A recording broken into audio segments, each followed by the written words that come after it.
Guys, kain tayo breakfast. Ayan, saka pineapple. Ayan, pinya. Ayan, ayan. Kain tayo ng breakfast, guys. Ayan. Saka iklog. Saka may tsaa na kasama.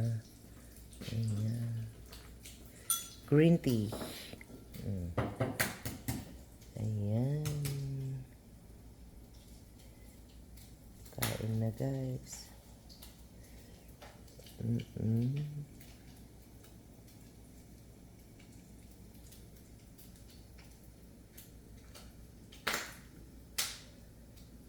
Yan, binalatan ng asawa ko yan, oh. Hindi niya tinanggal yung mga ano. May, yung mga mata-mata niya.